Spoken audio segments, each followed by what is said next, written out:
आपण बघणार आहोत ते म्हणजे व्यवसायामध्ये आलेले नवीन कल. साधारणत 1991 नंतर सगळीकडेच जागतिकीकरण, उदारीकरण आणि खाजगीकरण यांचा मोठ्या प्रमाणावर प्रभाव वाढत गेला.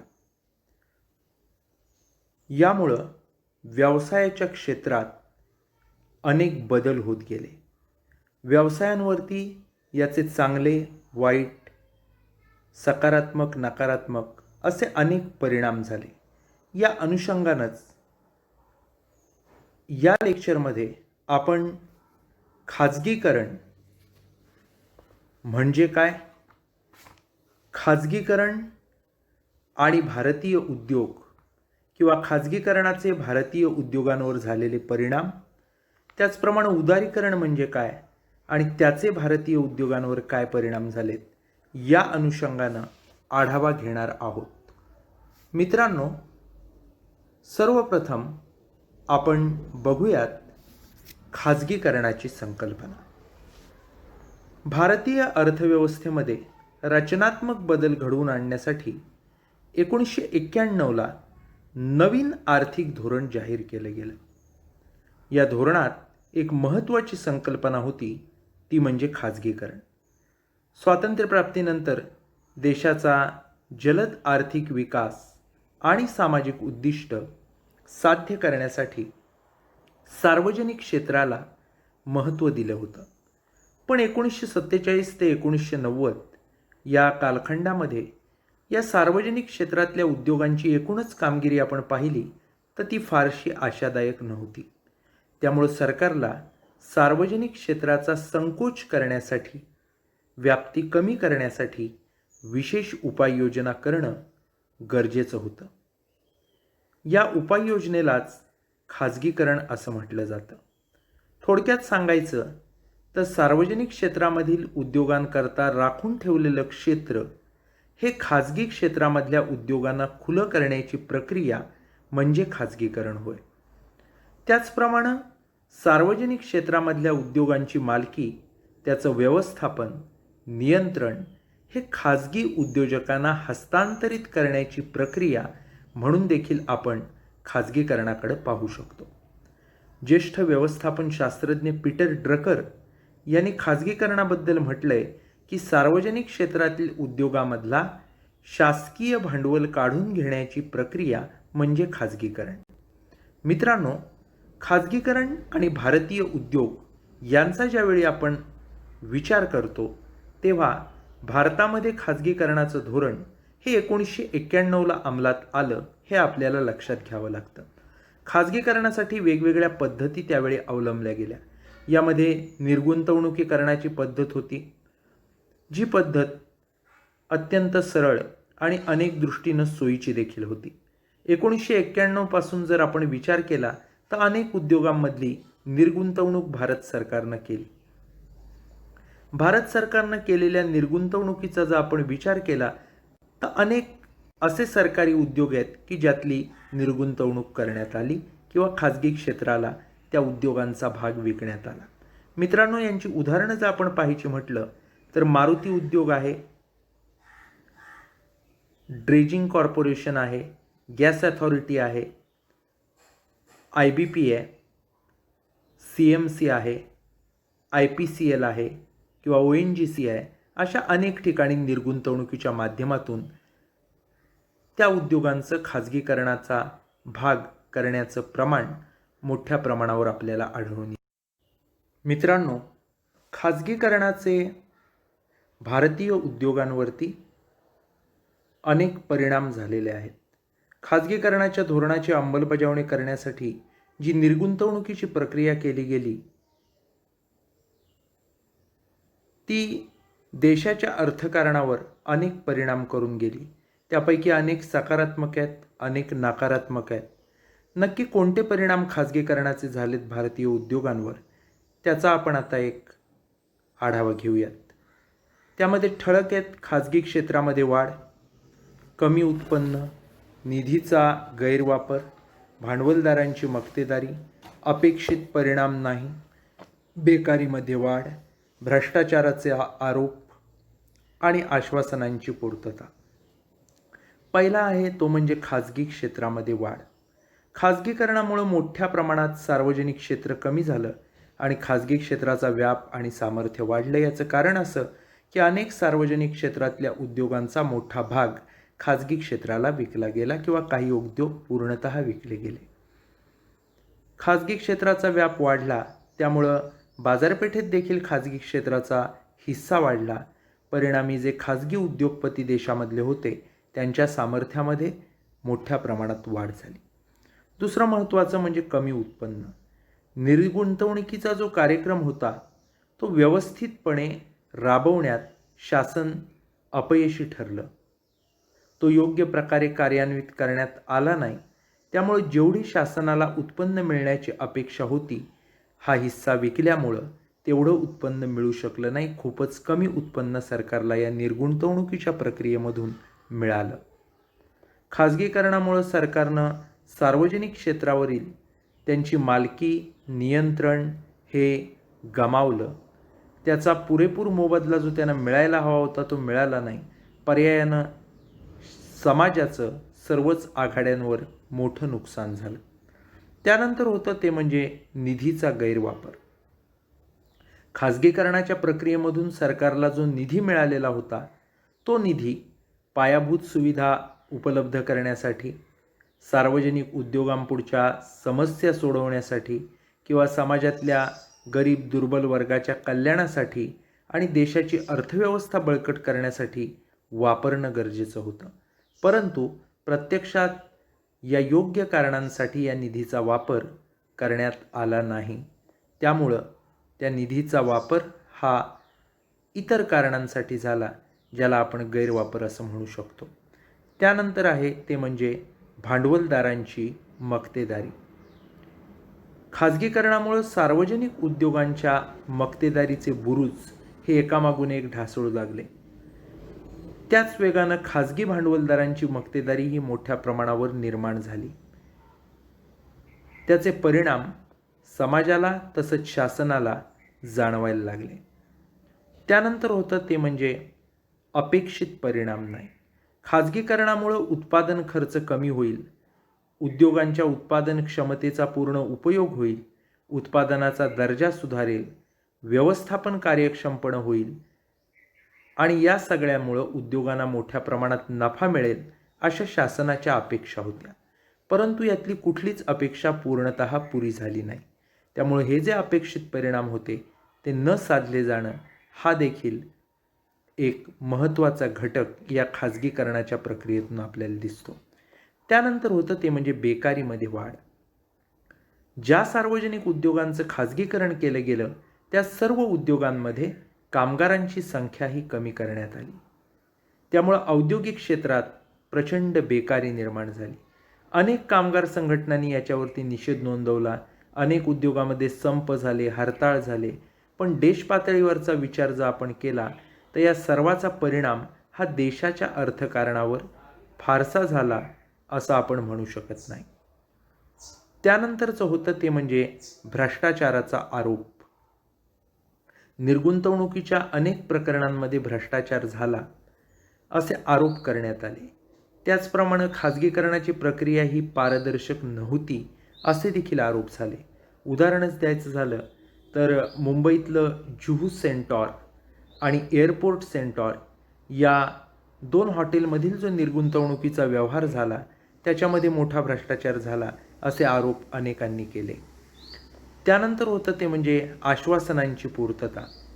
देशाची सुरक्षितता, विकास या दृष्टीनं जे उद्योग महत्त्वाचे आहेत, ज्यांची कामगिरी चांगली आहे असे काही निवडक उद्योग हे सार्वजनिक क्षेत्रामध्येच ठेवून त्यांना नवरत्न उद्योग असं नामकरण करण्यात आलं आणि कोणत्याही परिस्थितीत या नवरत्न उद्योगांचं खाजगीकरण करण्यात येणार नाही असं शासनानं ठरवलं.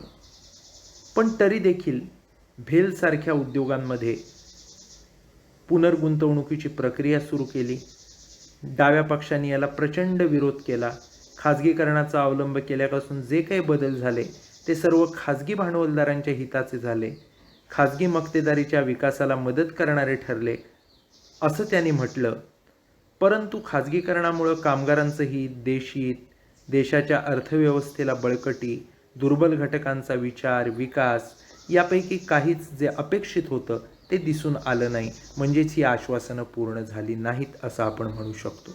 मित्रांनो, हे होते काही खाजगीकरणाचे भारतीय उद्योगावर झालेले परिणाम. यानंतरची जी संकल्पना आपण बघणार आहोत ती म्हणजे उदारीकरण. 1991चं जे नवीन आर्थिक धोरण होतं त्याच्यामधली जी त्रिसूत्री होती, खाजगीकरण, उदारीकरण आणि जागतिकीकरण, त्यापैकी उदारीकरण हा एक महत्त्वाचा घटक होता. उदारीकरण याला शिथिलीकरण असं देखील आपण म्हणू शकतो. उदारीकरणाची संकल्पना ही व्यापक होती. ही संकल्पना अर्थव्यवस्थेत व्यापक स्वरूपाच्या आर्थिक सुधारणांची एक प्रक्रिया आहे असं आपण म्हणू शकतो. उदारीकरण म्हणजे अर्थव्यवस्थेमध्ये लादण्यात आलेले निर्बंध, नियंत्रणं काढून टाकणं, सरकारी हस्तक्षेप कमी करणं, सरकारच्या सहभागाचं क्षेत्र मर्यादित करणं, उद्योजक आणि व्यावसायिकांना सोयीसवलती पुरवणं, त्यांना पुरेसं स्वातंत्र्य देणं, देशी परकीय गुंतवणुकीला प्रोत्साहन देणं आणि एकंदरीतच जी अर्थव्यवस्था आहे ती अधिक मुक्त, पारदर्शी आणि स्पर्धात्मक करणं. थोडक्यात सरकारी निर्बंध, नियंत्रणं काढून टाकणं किंवा कमी करणं, याचं जे धोरण होतं ते म्हणजे उदारीकरण. अर्थव्यवस्थेतलं उत्पादन असेल, गुंतवणूक असेल, आयात निर्यात असेल, या साऱ्यामध्ये जी परवाना पद्धत होती, जाचक निर्बंध होते, नियंत्रणं होती, नियम होते, ते कमीत कमी करण्याच्या धोरणाचा समावेश या उदारीकरणामध्ये करण्यात आला. उदारीकरणाची प्रक्रिया ही 1991च्या नवीन औद्योगिक धोरणापासून कार्यान्वित करण्यात आली.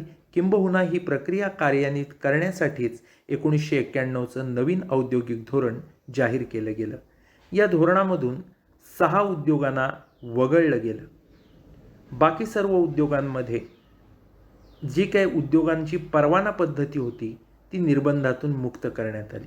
कोणते 6 उद्योग वगळलेले होते तर स्फोटकांची उत्पादनं करणारे उद्योग, संरक्षणविषयक उत्पादनं, अल्कोहोलची उत्पादनं, सिगारेट, धोकादायक रसायनं आणि औषधं हे उद्योग सोडून इतर उद्योगांसाठी नवीन औद्योगिक धोरण जाहीर करण्यात आलं. यामध्ये विदेशी गुंतवणुकीला प्रोत्साहन देण्यासाठी विदेशी गुंतवणूक प्रवर्तक मंडळ म्हणून एक मंडळ स्थापन करण्यात आलं. उच्च तंत्रज्ञानाचा उपयोग केले जाणारे जे उद्योग होते त्यात 100% परकीय गुंतवणुकीला परमिशन देण्यात आली. मित्रांनो, या उदारीकरणाचे नक्की काय परिणाम झाले भारतीय अर्थव्यवस्थेवर, भारतीय उद्योगांवर, ते आता आपण पाहूया. ठळकपणे बघायचं झालं तर खाजगी उद्योगांना सवलती मिळाल्या, स्पर्धा वाढली, उत्पादन मात्र वाढलं नाही. सार्वजनिक उद्योगांच्या कार्यक्षमतेत वाढ झाली, विदेशी उद्योगांचं वर्चस्व आलं, बहुराष्ट्रीय कंपन्यांचं वर्चस्व निर्माण झालं, आधुनिक उत्पादन तंत्र वापरलं जायला लागलं, संशोधन आणि विकासावर खर्च झाला, लघु उद्योगांना अनेक समस्या निर्माण झाल्या आणि कामगार कपात देखील झाली. यापैकी एक एक मुद्दा आता आपण बघू. पहिला, खाजगी उद्योगांना सवलती. सरकारी पातळीवरून जेव्हा उदारीकरणाचं धोरण राबवलं गेलं तेव्हा खाजगी कारखानदारावर अनेक सवलतींचा वर्षाव झाला. त्यामुळं सरकारची खाजगी उद्योगाविषयीची भूमिका ही अगदी मित्रत्वाची झाली. मक्तेदारी प्रतिबंध कायद्यामधल्या ज्या जाचक तरतुदी होत्या त्या काढण्यात आला, परवाना पद्धत रद्द करण्यात आली, लघु उद्योगाची जी गुंतवणूक मर्यादा होती ती वाढवण्यात आली. या अशा अनेक सवलतींमुळं खाजगी उद्योगांच्या वाढीला, विकासाला मोठी चालना मिळाली. त्यानंतर दुसरं जे होतं ते म्हणजे स्पर्धेमध्ये वाढ. जसं उदारीकरणाचं धोरण अंमलात आलं तसं औद्योगिक क्षेत्रात मोठ्या प्रमाणात स्पर्धा निर्माण झाली. यामुळं देशातल्या उद्योगांना आंतरराष्ट्रीय उद्योगांना तोंड देणं गरजेचं बनलं. त्यामुळं औद्योगिक क्षेत्रात थोडंफार चिंतेचं वातावरण होतं, कारण ही स्पर्धा बहुराष्ट्रीय कंपन्यांबरोबर होती. त्यानंतरचं होतं ते म्हणजे उत्पादनात वाढ झाली नाही. याचं कारण असं की उदारीकरणानंतरची जी काही वर्ष होती म्हणजे साधारणतः 1994 ते 2002 हा कालखंड जर आपण विचारात घेतला तर औद्योगिक उत्पादनाची जी वार्षिक वाढ होती त्याचा सरासरी दर हा कमी झालेला होता. अर्थव्यवस्थेच्या सर्वच क्षेत्रात एक प्रकारे घट होत होती. म्हणजेच सरकारकडून उदारीकरणाचं धोरण राबवण्यासाठी करण्यात येणाऱ्या ज्या उपाययोजना होत्या त्या योग्य नव्हत्या असा निष्कर्ष आपण याच्यावरून काढू शकतो किंवा म्हणू शकतो. यानंतर होतं ते म्हणजे सार्वजनिक उद्योगांच्या कार्यक्षमतेत वाढ. उदारीकरणा अगोदर सार्वजनिक उद्योगांची असलेली कार्यक्षमता आणि उदारीकरणानंतर सार्वजनिक उद्योगांची कार्यक्षमता याचा जर आपण आढावा घेतला तर आपल्या लक्षात येईल की उदारीकरणानंतर सार्वजनिक क्षेत्रातल्या उद्योगांची कामगिरी ही समाधानकारक होती. त्यामुळं खाजगी क्षेत्रातील उद्योगांची कामगिरी सुधारणं अपेक्षित होतं, पण प्रत्यक्षात मात्र खाजगी क्षेत्रातील उद्योगांच्या कामगिरीत सुधारणा झाली नाही, तर सुधारणा झाली ती मात्र सार्वजनिक क्षेत्रातल्या उद्योगांच्या कामगिरीमध्ये. त्यानंतर होतं ते म्हणजे विदेशी उद्योगांचं वर्चस्व. उदारीकरणाच्या प्रक्रियेमुळे उद्योगांचं एकत्रीकरण करणं, एका उद्योगानं दुसरा उद्योग ताब्यात घेणं असे अनेक प्रकार घडून आले. ताबा घेणाऱ्या उद्योगांमध्ये विदेशी कंपन्यांचा भरणा जास्त होता. खाजगीकरण, उदारीकरण आणि जागतिकीकरण या प्रक्रियेमुळे विदेशी गुंतवणूकदार आणि विदेशातल्या कंपन्या यांना ज्या वेगवेगळ्या सवलती मिळाल्या त्याचा फायदा या कंपन्यांनी घेतला आणि त्यामुळं भारतीय उद्योगांच्या मालकीचं हस्तांतर हे विदेशी कंपन्यांकडं मोठ्या प्रमाणावर झालं. त्यानंतर होतं ते म्हणजे बहुराष्ट्रीय कंपन्यांचं वर्चस्व.